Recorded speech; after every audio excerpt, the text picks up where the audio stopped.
Good morning. Welcome back to the channel. My name is Coach Jordan Hargrave. So today we're going to be continuing responding to an email that somebody sent me. They're experiencing some very severe depersonalization, realization, some panic attacks, as well as they're dealing with some time distortions. And in the last video, we kind of talked about how, they've tried 24/7 distraction. They have been looking for reassurance on forums, and they're not really getting to the root. Well, we're going to move on to the last part of the email where they actually tried therapy and kind of talk about what their experience was like with that. If you're experiencing depersonalization realization, you're ready to recover, smash the like button, subscribe, join this family. We've had a lot of new people joining. Welcome to this channel. Excited to have you. So let's go ahead and read this. I'm going to be giving some insights, education, encouragement, as well as at the end, I'm going to point this person to what it takes to truly rewire the nervous system out of these symptoms. So let's go ahead and get this thing going. I got my fresh cup of blueberry coffee at 6:46 in the morning here before my family wakes up, and it makes it impossible to do videos because I have lots of kids and they're amazing, but they are loud. Okay, so I tried therapy. I found a local psychologist. His office was warm, softly lit, with a diffuser humming in the corner. For a moment, sitting in that waiting room, I let myself believe maybe this was the doorway back to myself. When I finally sat down across from him, the words spilled out of me like something breaking loose. I feel like a passenger inside my body. My hands don't belong to me. I'm watching my life like a movie I can't pause. He leaned back, brow furrowed, then admitted quietly, I know dissociation, but I haven't worked much with depersonalization and derealization. My stomach dropped. The one person I'd hope would recognize this terrain didn't even have the map. So I want to give a very, very important statement before I continue. And you're going to hear me say this all the time in my videos. I love therapists. I love psychiatrists, psychologists, social workers. I love licensed mental professionals, okay? Just because they may not specialize in a particular symptom set does not mean that overall they're not great. But therein lies the problem. You can be a very passionate person who got into that field because you want to transform lives, and you may be amazing at certain things, but you just may not understand the nuances of particularly trauma. Most licensed mental professionals that my clients go to, which remember, I'm biased because, I don't hear from the people that went to therapy and it worked for them. I'm obviously only working with people that it didn't work for them. But the ones that I've worked with, their therapists, psychologists, psychiatrists usually had a 20th century understanding of trauma. And this comes from the very, DSM, it's technically the DSM-5 now, that they use to get their information from. It's like the Bible of psychiatry, the Diagnostical Statistical Manual of Mental Health Disorders, I believe is what it's called. And that was their training, right? They were taught that trauma is a natural disaster, loss of a loved one, going off to war, things like that, a car accident. But this is an antiquated 20th century understanding of trauma. A 21st century understanding of trauma would say that trauma is actually not an event at all. It's a state of overwhelming stress in the body and nervous system. And once you enter that state of overwhelm, okay, this is also called the freeze response, your brain will start to shut down, technically something called the mohawk of self-awareness. It kind of goes over like this. That's why Dr. Bessel van der Kolk calls it the mohawk of self-awareness. It's not a mohawk like a typical mohawk haircut. Consider it like a mohawk, but it goes to the side of your head. But anyway, your brain shuts down the brain structures that are responsible for feeling connected to yourself as well as your environment, okay? And it's believed that this is a defense mechanism because part of the freeze response is preparation to be eaten by a lion or some sort of apex predator, right? This defense mechanism is not even exclusive to humans. It's actually just a mammalian defense mechanism that is designed to convey to a predator that you're dead so it loses interest and walks away. But just in case it doesn't think that you're dead, and it decides to eat you, depersonalization, realization serve to mitigate the pain of being eaten by a lion. Okay. Obviously, there are lots of different ways that somebody could, die. But what's happened is either through a singular instance, which would be called a major trauma, or a complex trauma where there's been repeated stress over a period of time, your nervous system has gotten overwhelmed. Okay. You're not dying, but your brain thinks that you're dying.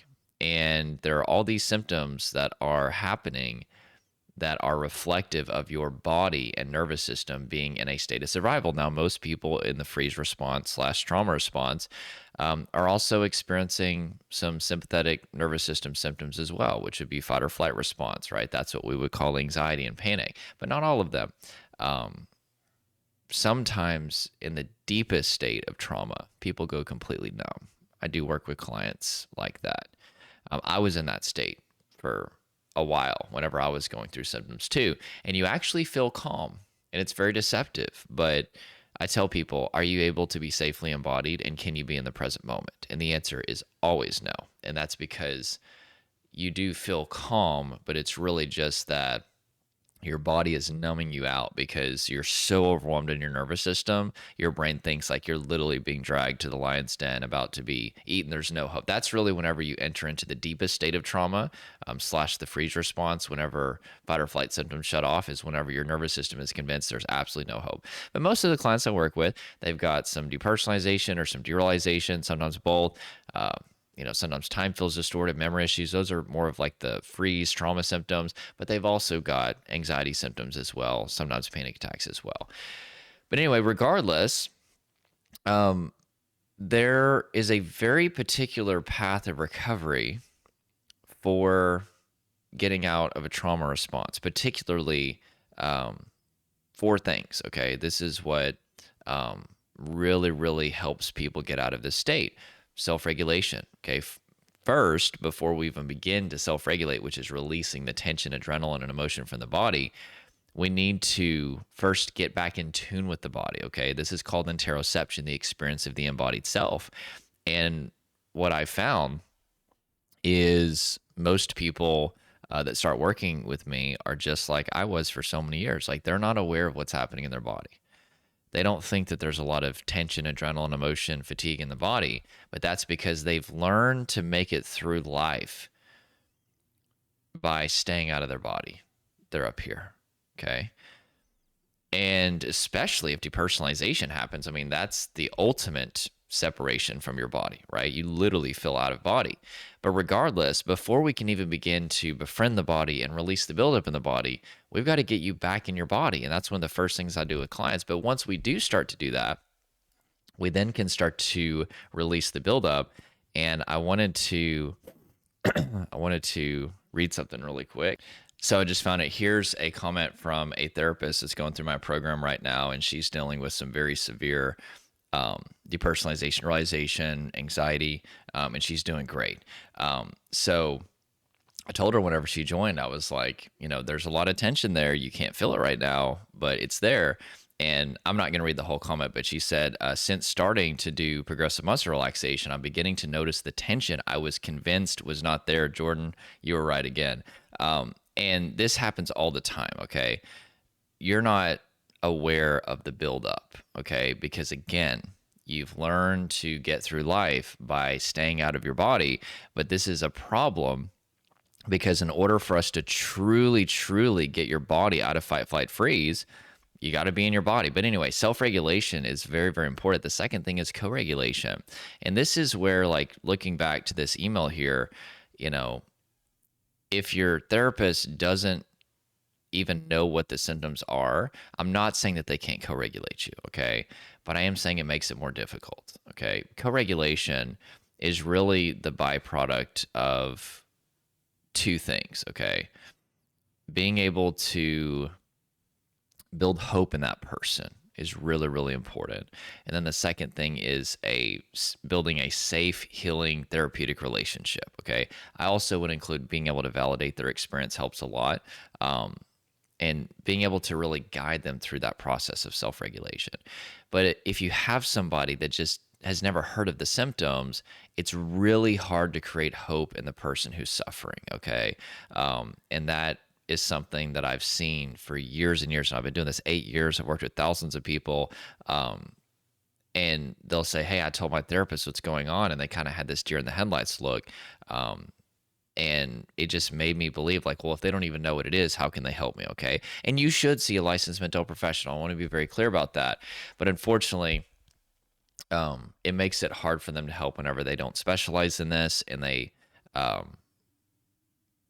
haven't worked with clients that have gone through that very often. You may be the first client that they've ever seen that's gone through that. Now, I will say there's also tons of licensed mental professionals who have seen this symptom set and are really good at helping with this. But again, my bias is I've only worked with the clients who didn't get help. But anyway, that's a very common issue that a lot of people run into.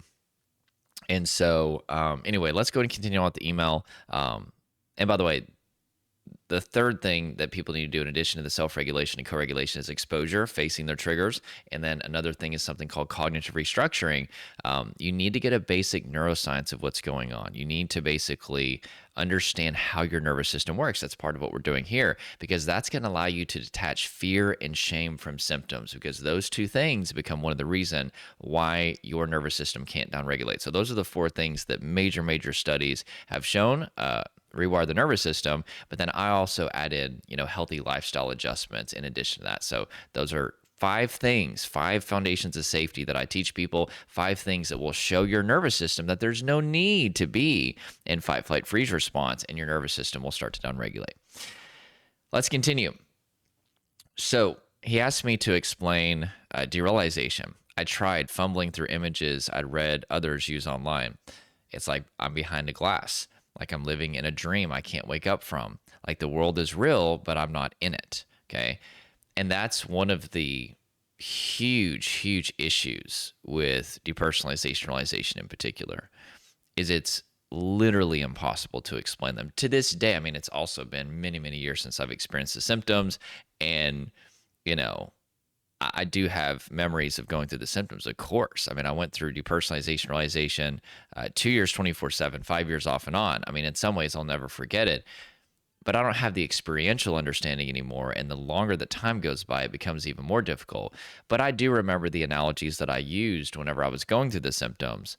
But even those don't come close to truly describing it. Okay. Like with depersonalization, I always say I kind of felt like if you've ever watched or ever played Super Mario 64, you're going to age yourself if you have.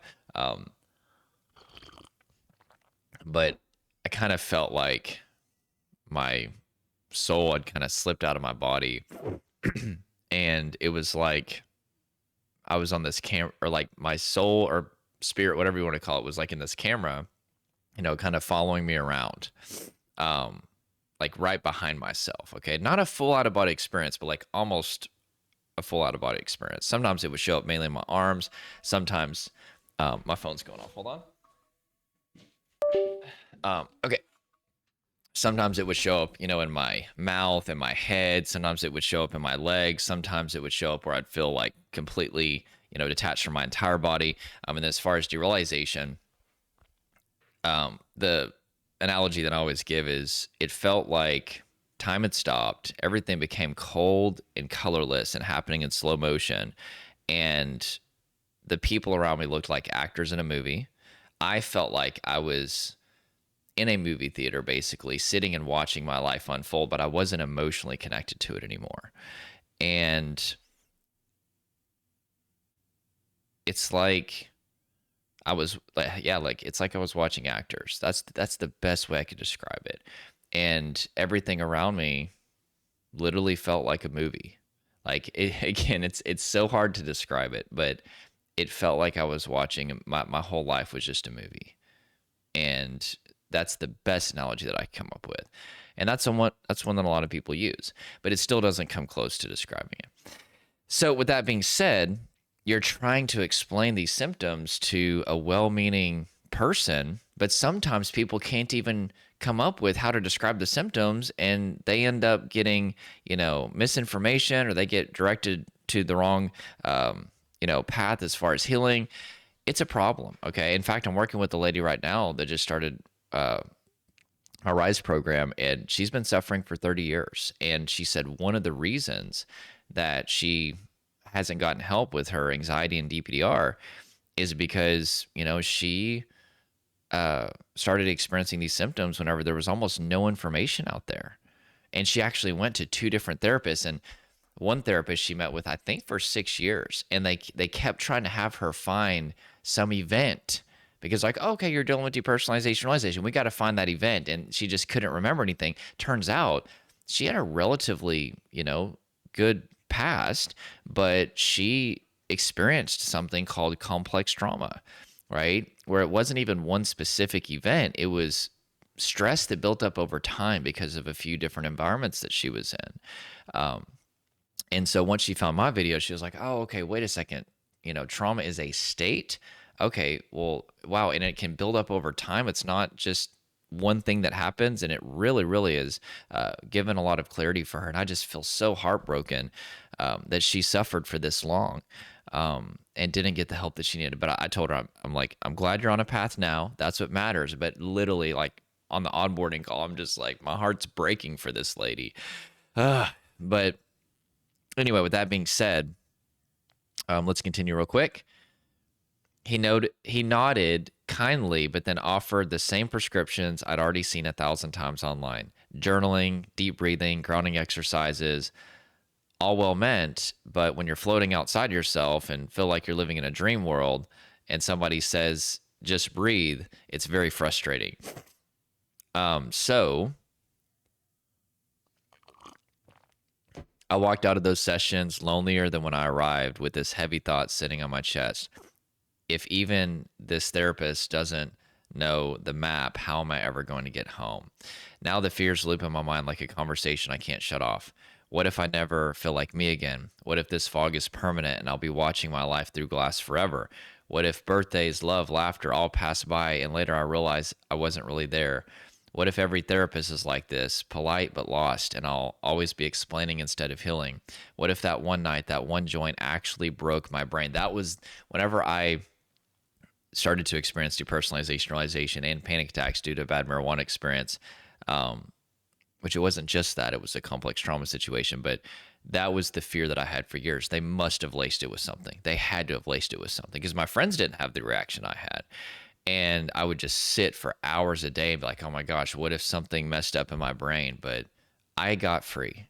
And I'm telling you, I would say at least 30% of my clients come to me, maybe even 40%, because of a bad drug experience of some kind, with marijuana, edibles, or smoking being one of the most common ones. And people break free of it all the time. Okay. And so there is healing for this, but we need to do things that show your brain, body, nervous system that you are safe, okay? And kind of being given a bunch of random positive activities, which is kind of what this person was given, just sitting and talking about the symptoms, acceptance, distraction. All these things at best are going to give relief. And a lot of times they don't even do that. We need to do things that are based upon what the root issue is. And the root issue is that you're experiencing sensory data that is similar to painful things from your past. It's confusing your nervous system, making it think that there's a threat in the present, and your body is constantly preparing for a threat that never comes. So we need to do things that show your brain, body, and nervous system that you're safe. And that's where I already told you what to do, the 5 foundations of safety. Now, whether you want to work with me to do that or somebody else, I don't care. I just want you to feel better. Life is short, and I'm here to equip you with the information, okay? But if you did want to get some more resources from me, I've created a free masterclass for you. Click the link below, first pinned comment, as well as the description. It's going to show you the 5 things that you need to do. Not the 5 foundations of safety, you've got that, but these are actually 5 shifts that you need to make to help get the 5 foundations of safety into your life. It's going to change your life, okay? I've spent so much time on that to make sure that it really, really helps you. There's also an application. There's a button that you can click to apply to work with me and my team if you wanted to. We'd love to take a look at your situation and see if we could help my Rise program, where people are beating these symptoms every single day. That would be awesome if you want to do that too, okay? All right, that is it. Again, smash the like button, subscribe, and comment if you have any questions below. I'll do my best to answer, and we'll see you guys soon. Take care.